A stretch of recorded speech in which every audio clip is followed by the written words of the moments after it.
We just got something new that I am just beyond excited to show you. This is something I never thought I would be this excited about. It's one of those things that you're like, well, a blender's a blender until you discover that there is a next level. This is like the cream of the crop, top of the line, life-changing blender. I am so in love with this thing. It's ridiculous. Let me just show you some of the things I've been doing with it and why my mind is so blown. Okay, so first of all, hey baby. The main thing that we use the blender for is smoothies. One of the biggest mistakes that we've been making, and maybe you've been making too, I bet a lot of people do this, is not blending long enough. So I wanted to show you the face of it and how it has this little digital screen board right here. That shows you how long you're blending, mixing, chopping, stirring, pureeing for.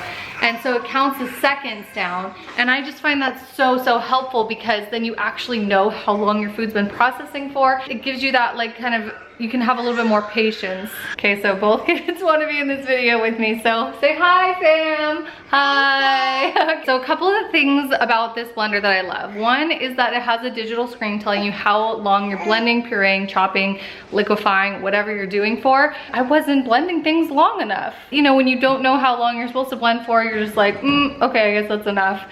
But game changing. Your smoothies, everything you're making is gonna be so much smoother if you have a little patience. And this already is like pre-programmed to tell you how long to blend things for, so no more guesswork. You completely know how long to leave it going for, and it just makes it way better. Another thing I love, there's so much room in there, and it's measured on the side. Most smoothies, no more guesswork when it comes to portion sizes, how much you're making. You can pour in your ingredients or put them in and know exactly how much you're making. It's easy to get food and smoothies out of there because there is so much space. It's also so easy to clean. I know some of you are out there like, the reason I don't use a blender is because I hate cleaning it. Guess what? This one cleans itself. Look at this button right here. Clean. Clean mode. It has its own clean mode. You literally put some water in there, just a drop of soap, put the lid on, push the clean button, and just walk away. Then you rinse it clean. I have not had to scrub this, and I've already used it probably a dozen times, and it's like clean as it was when I first opened the box. Moony. Yeah. Another thing I love about this machine, you can actually replace some of your other appliances with it. Like for example, the other day, my coffee grinder. I was like, you know what? I think I can grind coffee in this blender. And I tried it. The coffee was every bit as perfectly ground, finely ground. I used it for making espresso, and it came out the perfect, absolute perfect texture. So I'm gonna actually get rid of that other appliance, clear up some counter space, and just narrow it down. It's nice to have one appliance that can do multiple things. I might even get rid of our food processor too. This blender can do so many things. I mean, just look at some of the things you can create: smoothies, ice creams, soups. You can grind up your own flours. I just made my own almond flour, made my own almond milk. So I just made my own almond flour. Got it, it's absolutely perfect. Cool, huh, bro? And then I used the rest of the almonds I had to make homemade almond milk, and that took 1 minute exactly. How cool is that? Incredible. Like it, Cody? Fresh almond milk. It's even better than the store-bought kind. I made baby food for this guy. So I just made homemade baby food, apricot, just out of apricots and water. I soaked dried apricots all day for maybe like 6 hours, and then I blended them in our new blender, but I actually discovered this attachment worked better than this one just because the space was too much. When I switched it to this one, I was able to get it to like puree consistency. Perfect. It was awesome. It's just like such an incredible machine, and I'm talking the highest quality blender I've ever put my hands on. It's incredible. So if you do want to get one of these, check out the link in the description box below, and we can hook you up with your own Rolls Royce of blenders. I'm so excited. Once you try this, you'll see. Your mind's gonna be blown. You'll never want your old blender back again. It's awesome. Cody's impressed. Okay, we're doing a smoothie showdown. We're actually gonna make a green smoothie in 2 different blenders and just see how it comes out differently. The same green smoothie in 2 different machines. But this just isn't any smoothie. This is the Spark smoothie that you may have seen me post. I've made this on occasions, and depending on the blender you use, it turns out good or maybe not so good. So it can be kind of like chunky, foamy, like not a very good texture if your machine isn't strong enough. This one on the box even claims that it will improve textures of foods and eliminate any like foam or chunks from your smoothies. So we're gonna put it to the test and see like how much of a difference there actually is from like a kind of low-end blender to a high-end blender, and just kind of like show you the real, like if they're the same or if it is different. So in Jess's corner, we have the Breville Super Q 1800 watt.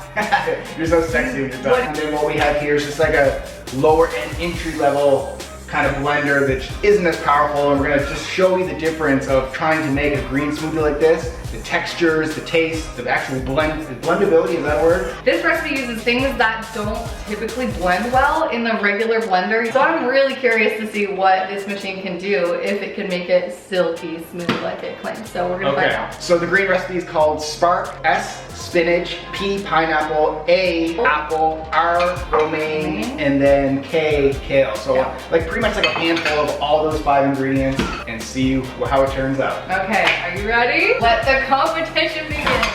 Cue the music. I'm just gonna use the green smoothie button here. What are you gonna do? I'm just gonna go high. Okay, ready? And in 3, 2, 1, go.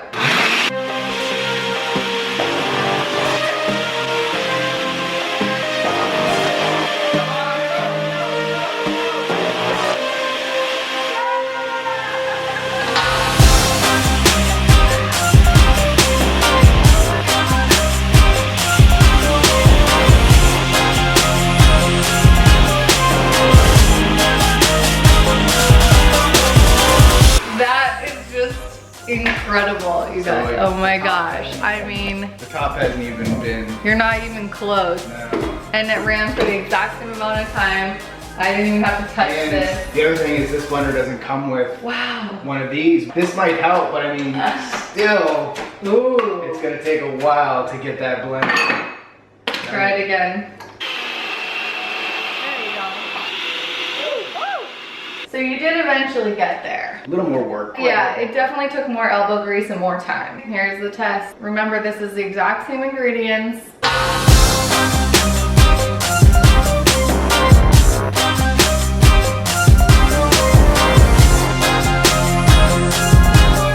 I was watching yours. Mine's definitely chunkier.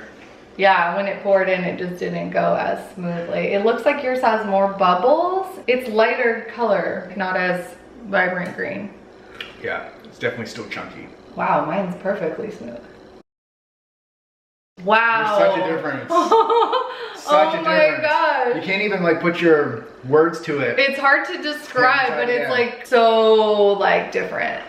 The flavor is different too. Even the actual flavor of it is different. The flavor is so much better. Like, we didn't more taste actual flavor, right? Like that has, it just doesn't taste as strong, that one, and this one like has a lot of like just flavor to it. Wow. That's all I can say, I guess. So I mean, the hands down winner would be the Breville 1800. That was so much faster, so much easier. This is definitely a worthwhile investment for our kitchen, so we're gonna put a link down below for you guys.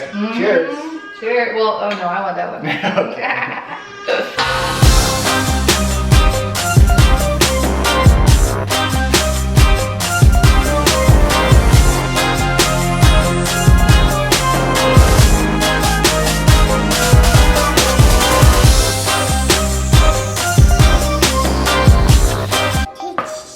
Go take another little sip. How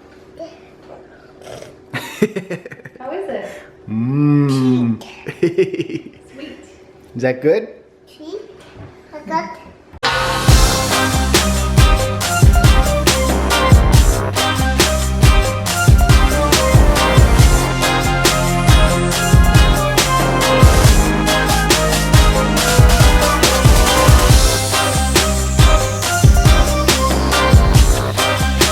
Like it? I like it.